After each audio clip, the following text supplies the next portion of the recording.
Health Issues. I'm your host, Chris Sylvain, and so we're thoroughly excited about today. Different show, but a powerful show. It's a great, great story. We have the medical director of Total Sentencing Alternatives, and more or less, I want you to hear her story and who she is, Dr. Rosalind Cropper. Welcome, Dr. Cropper. How are you today? All right. Well, we're excited to have you. What I thought was so interesting, I'm going to start off this way. She showed me this Ebony magazine, and I don't know if you'll be able to see it. This is Ebony magazine, April 1979. It was $1.25. Where you can get a magazine for $1.25 at? I have no idea. And I remember Ebony magazine for years, reading it, coming up. I was born in '58, so that was a part of my upbringing. We got it at the house every month or whatever. But the story in there talked about a young 26-year-old doctor in Alabama. Tell us a little bit about that story. Well, I had finished Meharry Medical College, and as many of us had during that time, requirement to do public health payback time. And there were various sites, but then there was this site in Alabama, and they asked me if I wanted to go there. That was the closest thing to New Orleans, so I said, well, fine, I don't have a problem. The only clincher was it was 99% white. But that didn't bother me. I figured I'm going there not as a black person, but as a doctor. And I felt that I was qualified, so I took the position. They put me on a dead-end street where the only other thing there was a gas station.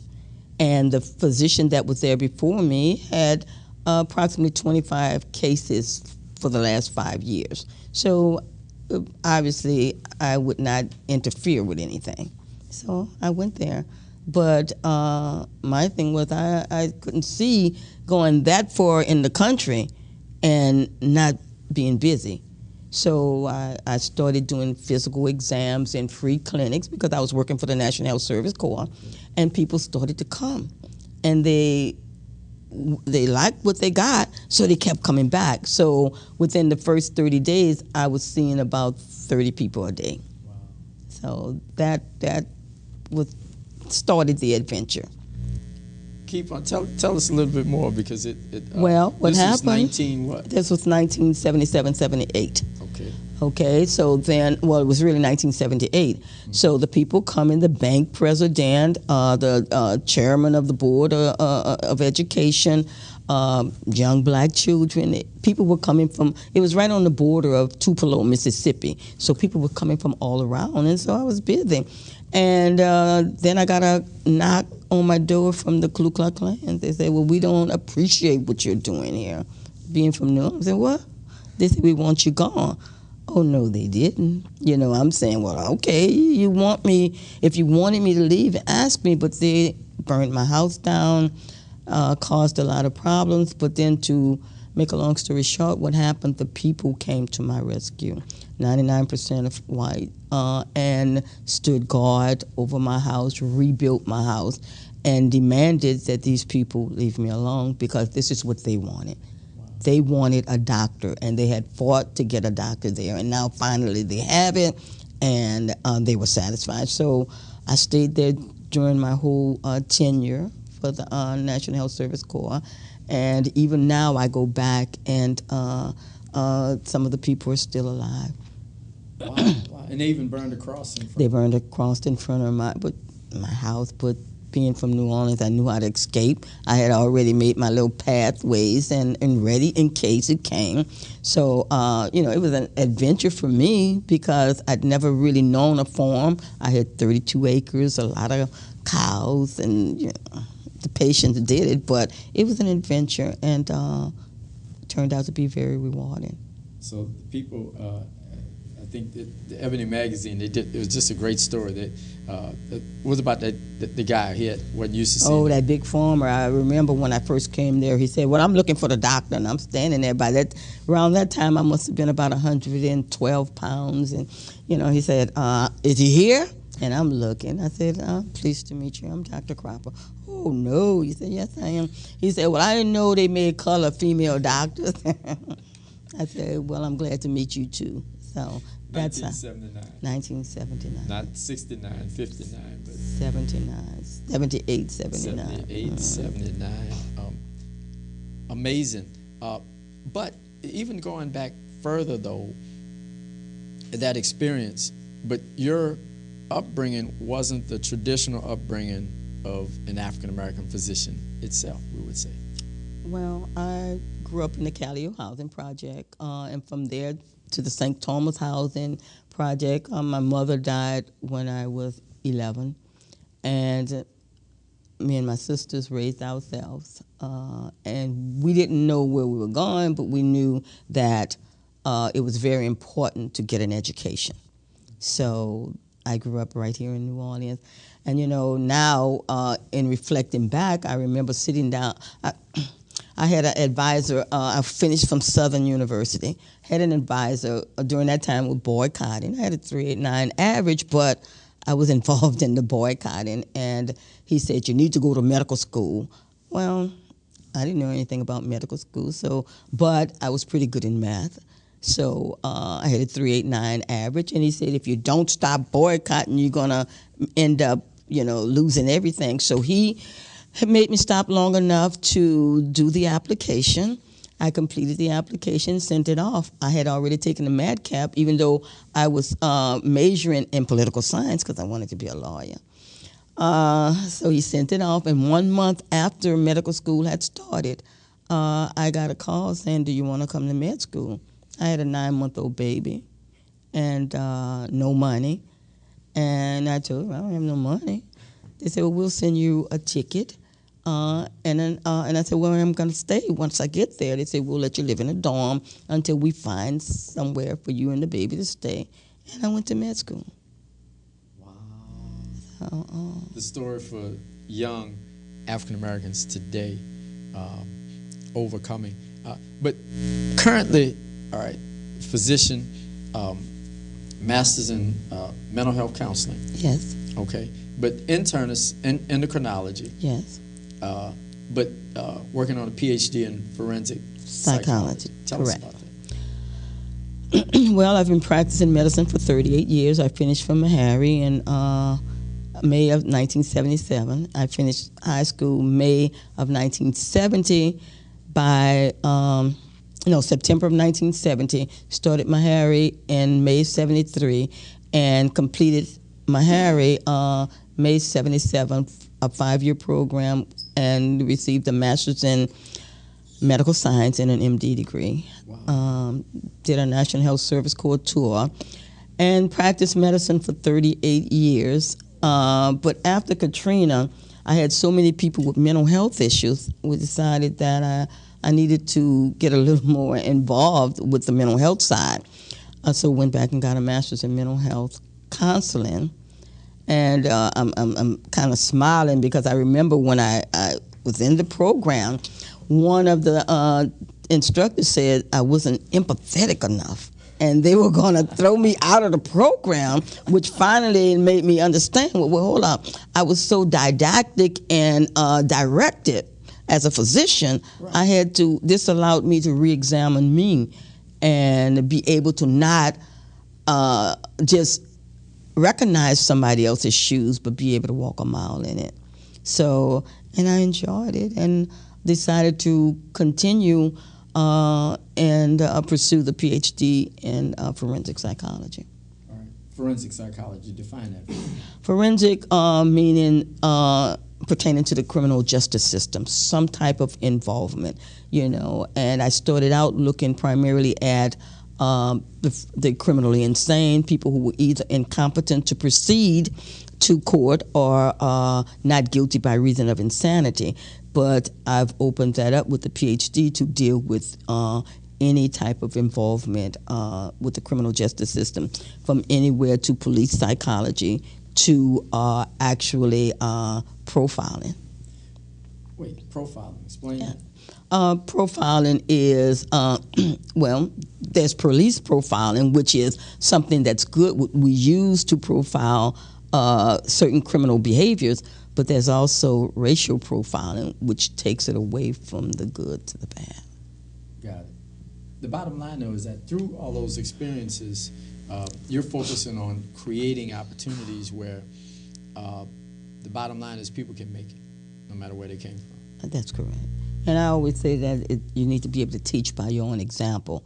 Every morning I wake up, I ask the Lord not to have, I don't want to forget where I came from, because if I forget where I came from, then I get lost on where I'm going. Makes sense. Yeah. That's solid. That's solid. So, but from that, so you're able to take people who are homeless, Yes. Drug users, Yes. and kind of walk them through differently than the 12-step program. Tell me a little bit about that. Well, the 12-step is a type of self-help, but it's like giving you fish as opposed to making you fishermen. The program that I represent teaches them how to be in control of their own behaviors, because the only behavior you can control is your own. All you can do to other people and all they can do for you is give you information. All right. It's grounded in choice theory. Choice theory. Yeah. Choice theory, William Glasser, who was an MD and he was a psychiatrist. Okay. And what he did is he developed 10 axioms, 10 principles by which people with behavioral issues can correct those issues within themselves. And looking at what's going on, especially with the black male population, a lot of these principles can be applied to the behaviors we're seeing. Now, Glasser never thought to look at this population, well, because this was not, his perspective. But then looking at his work, I think is very applicable to what we're seeing, especially with the young black men, especially with the disenfranchised black men who are looking at D-Day.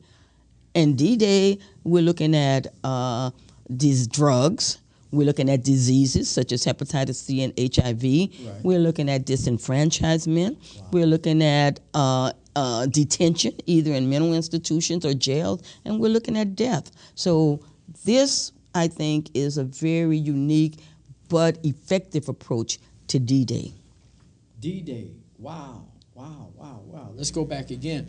The traditional standpoint of drug treatment, rehabilitation, or whatever, is to get the person off the substance, or say in rehab to get the person a job. So this particular theory that wasn't originally designed, say, at least focusing on the young African-American male, it actually fits. Oh, it fits very well. It was designed for wayward boys that were living in detention centers. Okay, but it fits very well. The only thing that had to be changed was making it culturally appropriate. So we use music therapy, we use slogans, we use things that are Afrocentric, so that the population understands exactly what we're talking about. There ain't gonna be no mistakes. This is what we're talking about. All right, now, okay. All right, hold on. Okay, cultural sensitivity. I thought only white folk can be culturally sensitive. So black people, we need to be culturally sensitive to our own people, to use what we already knew, what we grew up in, to actually reach our people with things that we know that work. The type of music, the type of environment, the language, and everything. Academically, it's almost as if that's been stripped out of us, so we've allowed the Afrocentric culture. Afrocentrism, the only reason I say it is that I hadn't heard that term in 20 years. Oh, you see, because people want us to believe it no longer exists. And it doesn't if we allow it. We need to be aware of the things that made us strong and made us get this far. If it works, then we need to continue to work it. So I think that when we shun away from our culture, that's when we become like stumps in the forest. You never know what kind of tree it is, so it can become anything. It can become a place for a bird's nest. So I think it's very important that our children understand where they come from in order to appreciate where they can go. I mean, it brings me to something we hadn't discussed, but I'll throw it in. It brings me to, I listened to on television the mayor speaking about the unnatural way, behind Melba's. I don't know if you saw it, where the guy got out the car and shot, and only with video cameras now and all of this can we see all of this, but it's always been going on. Just the shooting, the behavior of young black men. All right, the mayor was saying that it's unnatural. He doesn't understand, how can, these types of things happen, and, you see people always talking about, we really don't understand it. But black people understand. We understand it. We understand, it's finally coming to pass now. We understood that it always existed, but we were not at the tables to present the issues. And a lot of times when we get to the point we can get to the table, we start thinking about self, not understanding that if we get out there on a limb, we become a target. A good example is President Obama's friend, who the police came and they thought he was going to the house of somebody else. So we have to understand that without an identity, then we're just another number. But the academic world, the world of the academy, the world of professionalism, usually strips all vestiges of Afrocentrism, self-help, self-determination away. No, we yield that because we think that that's the only way we can make it. But now, and if that's the case, then yeah, you got a bargain. But if you have gotten there because you've worked hard, you've done that, then you don't have to change who you are. But if you've gotten there because somebody allowed you or let you get there, then when that person is out of office, then you in jail. Yeah, literally. So that we can't afford to play games, to do consent decrees or make bargains or plea bargains or whatever. We have to present ourselves with a certain amount of assuredness and power. And then even if it means going against the grain, because you got to be able to stand for something or you're going to fall for anything. All right, so that flips back to reaching the young men. They know very well if you're coming at them with truth or game. Oh, yeah. Like they say, game, no game. Trust me, I know what it takes to make it. I've lived off of welfare, $1 million, but what we have to stop doing is allowing ourselves to be legislated on what we do with our children. Right. We are losing our young black men because we are allowing it. Right. If they know, pull your pants up, because I'm going to say it 1,000,000 times. And if you don't want me to say it, don't pass by here showing your underwear. Period. That's not, because if that's what you're about, then that's all people are going to see. You're behind. Let them see your face. Look up. Be able to look in the eye. Hold your head up. And not just that, a lot of times, even in the group I'm in now, the individuals will come like, okay, it's a joke. No, it's not no joke. If you think it's a joke, you need to be out of here. Right. We can't play any longer. We've lost too much ground. And then systematically, they're being excluded. Right. How do we, replication or whatever. You have developed the philosophy, the background. Through the 60s, 70s, so you come authentic. There's an authenticity about your intellectual and academic professional accomplishments. How do you replicate that? We teach by our own examples. Okay. I can't get in front of the classroom and teach all of this, and if I see the student in Walmart, I act like I don't know them. They got to be able to see the human side and latch on, and then we have to keep leading them on. See, we can't be one way and then all of a sudden change. I remember growing up, I didn't want to be a professional because I saw how some of the professionals treated the poor children. If your mama wasn't this and you wasn't dressing like this and you didn't have this, then you need to sit down. Right. So I learned that without money, then I had to be good academically. Then they'll want me on the team because I bring something. I had no money, but at least I brought something. Yeah. So to help, people say it all the time. You live in the community. When are y'all gonna, that have so-called made it, come back to help us? When are you gonna take all of this power that you've gotten, all the knowledge? Okay, you finished from Morehouse, Spelman, Xavier, all of these schools, LSU, Harvard. Then what are you gonna come back and bring to this neighborhood? First, are you gonna come back to the neighborhood?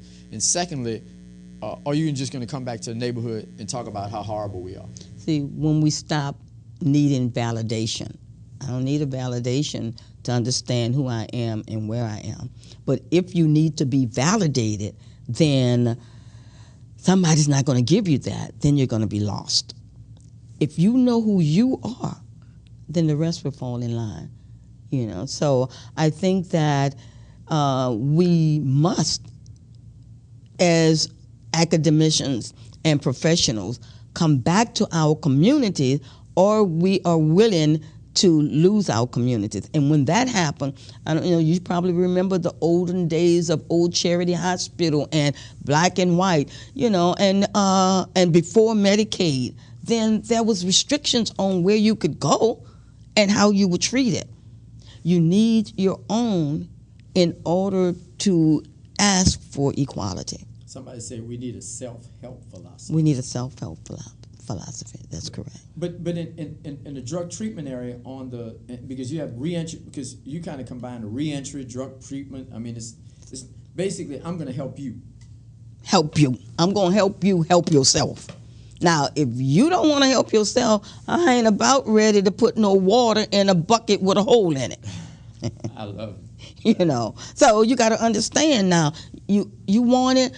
I don't care if we got to both crawl on this ground and find a niche where I can reach you, then I'm with you. But then you don't want it, you look good laying on the ground to me. Enjoy it. Enjoy. Stay there. So the first step is got to want it. Okay. And you know what? This is the philosophy we have. You might not want it now, go on so you can come back, because I'll be here. It's got to be tough love. Agree. Because some people don't want help. And some have gotten accustomed to being spoon-fed. Wrong place. But if you're trying and you want it, we're here for you. Is there a person that, maybe not in this particular program, whatever, whatever, is there a person that rock bottom doesn't exist? In other words, people always say once they hit rock bottom, then they'll come back. But is there a person that's so low, so far down, where they never hit rock bottom? They just keep going worse and worse and worse. Oh, they're going to hit it. They're going to hit it. I believe that. They're going to hit it. The question is when or where, or do they recognize it? Now I agree, some people are already bottom, but that's our standards. We got to, this is what we teach. What is rock bottom for you? Got it. Got it. And the old folks used to say it's the straw that broke the camel's back. And it may not seem to be anything at that point. Oh, you don't live through worse than that. But that's enough. When enough is enough, then you'll get up and do something different.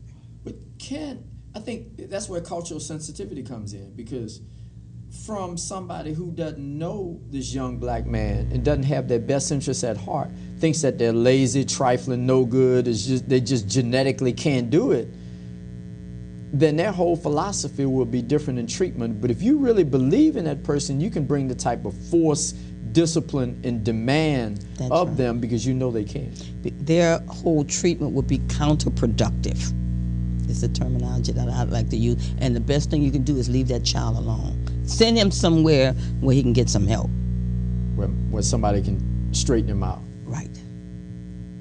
And we do have some adolescents we work with, and we'll be doing a boot camp this summer. And we reach out to the more difficult children, because we know that these are the ones everybody has written off. Got it. You know, they come in there, they expect that hug. They expect me to say, pull your pants up. They expect certain things. And when you don't do that, they're wondering, well, maybe she's not paying attention to me. Right. So we have to give them. It takes a village. It takes a village. Now, let me say this now. A lot of people attempt to reach young people without the academic professionals' research-oriented side. Not that, I mean, everything helps, but are we fooling ourselves to believe that we can go in there and help people without all of the research and studying that's available? I don't think so. I think that most people want to know what's in your heart before they want to know what's in your head. But you, as that individual, have to be assured that you are prepared for the task at hand. So I think it's two different things. You know, where are you, your behavior? Because sometimes it gets to the point, look like you're not making any headway. Why am I wasting my time? You have to feel that you're dedicated enough that I'm doing this unconditionally. And that individual, he just wants to know what's in your heart. Well, all right, and we only have a minute, but I got to deal with this because, you know, in academic training, and again, trying to replicate this and look at other people, like, all right, and training professionals to do it. What I'm hearing, you got to have both sides. You have to have a heart. Your academic training is worthless without a heart. Your heart is not worthless, and it's very, very powerful and it's helpful. But we can't move to succeeding until we develop the discipline to add in study. Right. You have to be able to remove your own biases from the treatment aspect of it. Not what you want Johnny to have, but what does Johnny need? And are you equipped to make that assessment? So it goes back to that so-called counselor, that professional, that individual. As we're looking at our neighborhoods, the murder rate, the killing, and all that's going on, obviously we have to go in. We have to prepare. We have to reach in with everything that we have. You know, and I had practiced medicine 38 years and realized that I needed to go back and get the psychosocial aspect of this thing in order to make it work. Dr. Rosalind Cropper, I think the word is clear. We have to understand, hey, we have to put everything we have into dealing with this situation in the African American community and not be ashamed of recognizing our needs. Thank you so much.